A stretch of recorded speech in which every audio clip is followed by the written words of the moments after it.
Bonjour à tous et bienvenue dans ce 3e épisode du podcast dédié à la première année d'études de santé de l'Université de Lille. On continue aujourd'hui de donner la parole aux étudiants et je suis avec Geoffrey. Geoffrey, salut. Bonjour. Toi, tu es un ancien LAS, donc tu vas pouvoir nous dévoiler tous tes petits secrets. Comment ça s'est passé pour toi? Qu'est-ce que tu as aimé? Qu'est-ce que tu as moins aimé aussi? Et pourquoi tu as décidé de partir en LAS? Avant de commencer, est-ce que tu pourrais un peu te présenter, dire qui tu es et quel est ton parcours scolaire, s'il te plaît? Donc j'ai 22 ans, j'ai fait un bac S. Ok, donc l'ancienne génération. Ouais, c'est ça. Ensuite, je suis parti en PACES, donc avant la réforme PASLAS du coup. Ouais. J'ai pas réussi et je me suis réorienté du coup en LAS 1, sciences sanitaires et sociales. Ok, pourquoi cette LAS en particulier? Est-ce que c'est parce que ça te plaisait ou... C'était un peu par défaut. Désolé. Non, en vrai, je suis sorti de la PACES un peu dégoûté de pas avoir réussi. Ouais. Et puis après, je me suis retrouvé sur Parcoursup et c'est un peu ce qui restait. Donc j'avais hésité entre plusieurs LAS quand même, mais enfin, le programme me plaisait un peu plus dans ce que la science sanitaire et sociale proposait. Ok. Et là, actuellement, t'es en 2e année? Et là, je suis en médecine, ouais, c'est ça. Ouais, donc au final, ça a quand même... Ça a quand même marché. Ça a quand même marché. Est-ce que tu pourrais nous expliquer, du coup, comment ça s'est passé pour toi dans un premier temps, ta transition entre le lycée et la PACES. Mais du coup, ce qui est intéressant aussi avec toi, c'est que tu as fait les deux, la PACES et l'AS. Donc la transition entre PACES et l'AS, si tu as vu une différence, est-ce que tu pourrais un peu nous en parler? Alors, entre le lycée et la PACES, j'ai quand même bien galéré. Surtout niveau organisation, enfin, c'est le changement est assez radical entre le lycée où je travaillais, mais sans forcément me donner plus que ça, avec la PACES où c'était un concours et ouais, donc le changement était assez radical. Je l'ai plutôt bien vécu quand même, c'est assez bizarre, mais j'aimais bien un peu mon indépendance quand même à côté, où en fait on part du foyer avec mes parents, etc. Familial, ouais. Et je me retrouve tout seul dans mon appartement où il faut faire le ménage, la cuisine. La vraie vie finalement. C'est ça, et ça c'était un peu plus compliqué quand même au départ. Après le rythme il s'est quand même vite installé et puis ça a été. Ouais. Alors qu'entre ma PACES et ma LAS, j'étais quand même beaucoup plus stressé parce que c'était ma dernière chance du coup d'accéder aux filières, à la filière de médecine. Et j'ai quand même moins... Enfin, j'étais plus stressé, mais quand même... Enfin, j'ai quand même moins galéré au niveau de l'organisation, parce que c'était déjà l'organisation que j'avais. Mm-hmm. Et ça s'est fait beaucoup plus fluidement. Ok. Et du coup, est-ce que tu as eu des difficultés pendant ta LAS? C'est-à-dire vu que tu as passé, vu que tu es passé de la PACES à la LAS, tu as gardé la même méthode de travail, par exemple? Ouais, j'ai gardé la même méthode de travail, juste je l'ai un peu adapté à l'emploi du temps qu'on avait, parce que c'était clairement pas le même entre du coup la PACES et la LAS. Mais les difficultés, c'était du coup, il fallait gérer son stress, et ça c'était quelque chose un peu compliqué à certains moments. Puis il fallait gérer aussi tout ce que la LAS nous demandait de faire, et c'est pas du tout le même programme. Oui, justement, je voulais te demander comment ça se passait une journée, voire peut-être une semaine en LAS, parce qu'on sait que c'est pas du tout le même fonctionnement qu'en PAS. Est-ce que tu pourrais un peu nous en parler? Alors du coup, en LAS, du lundi au jeudi, on est dans la licence qu'on a choisie. Donc là, du coup, en l'occurrence, c'était sciences sanitaires et sociales. Et le vendredi, on est, du coup, moi j'étais à la faculté de médecine pour les cours de santé, du coup. Du lundi au jeudi, donc ça dépend vraiment de la licence. Donc je pouvais avoir 2 heures de cours le lundi et 7 heures de cours le mardi. Ok. Donc c'était un peu plus dense pour le coup.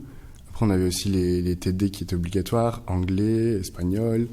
Et ça pour le coup on était obligé d'y aller. Enfin c'était ils nous demandaient aussi de faire des choses qu'on devait faire en plus de réviser les cours. Alors que du coup en santé on avait vraiment de 8h à 17h je crois, ou 9h 17h, enfin je sais plus. On avait vraiment full santé et c'était beaucoup plus intéressant. Ouais. Est-ce que tu avais des moments un peu pour relâcher la pression? Est-ce que tu faisais des choses en dehors des cours où tu étais focus sur tes révisions? Alors là, du coup, c'est ce que j'ai appris par rapport à ma PACES. Ma PACES, j'essayais de rester focus quand même un max sur les révisions parce que j'étais toujours en train de culpabiliser en mode les autres travaillent et pas toi, donc vas-y, travaille. Et au final, je me suis dit que c'était juste contre-productif et c'est l'erreur que j'ai pas faite en LAS où dès que j'en pouvais plus, en fait, j'arrêtais, j'allais courir, je regardais un film, une série, peu importe. J'allais en sortie avec mes potes. Enfin, vraiment, je m'écoutais beaucoup plus. Puis après, c'était un peu plus différent parce qu'il y a le Covid qui est arrivé. Oui, et le fameux.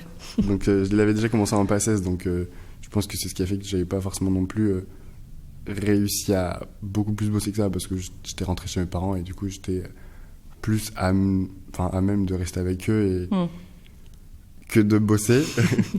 Alors que du coup, là, j'étais resté, parce qu'il y a eu 2 autres confinements, j'étais resté chez moi, dans mon appart, et j'étais beaucoup plus concentré.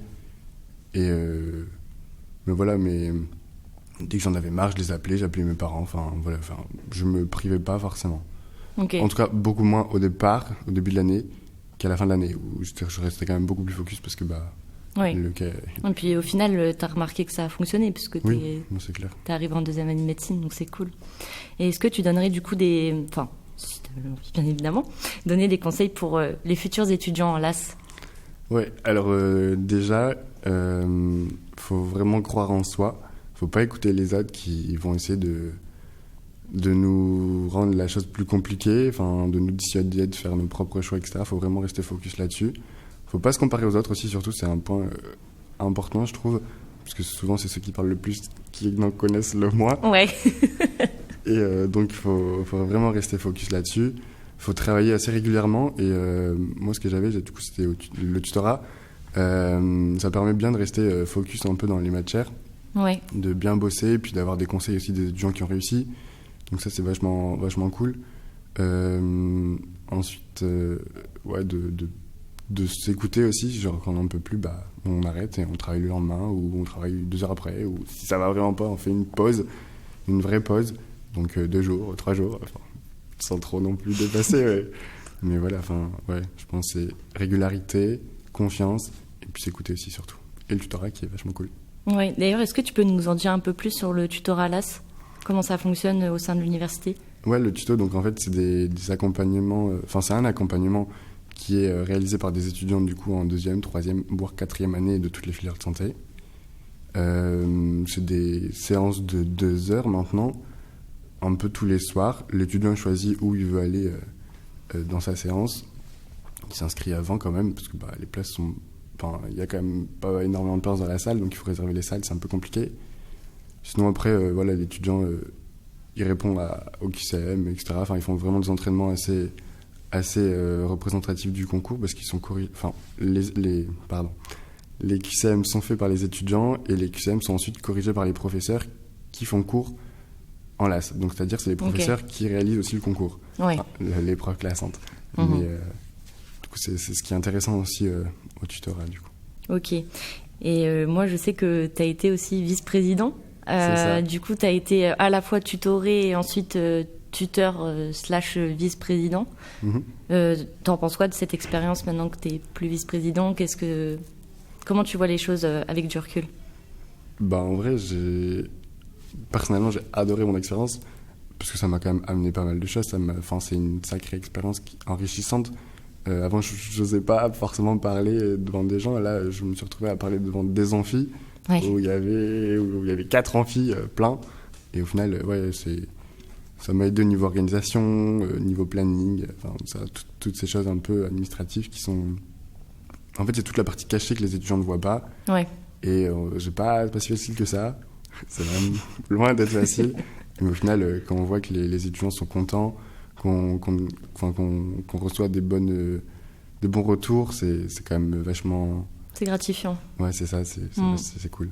Ok. Ton projet pour la suite, c'est quoi ? Là, tu es en 2e année de médecine. Est-ce que tu as une idée de métier que tu voudrais exercer plus tard ou tu sais pas encore ? Déjà, à court terme, réussir la totalité de mes études. C'est déjà pas mal. C'est déjà pas mal. Ensuite, avec le tuto l'an prochain, histoire d'aider encore un max d'étudiants. Puis après, au long terme, d'être médecin généraliste, d'être pédiatre, cardiologue, je sais pas trop, c'est encore un peu flou. Ok, super. Merci beaucoup d'avoir témoigné dans cet épisode aujourd'hui. On espère que ça vous a plu et on vous dit à la prochaine pour un nouvel épisode. Ciao. Salut.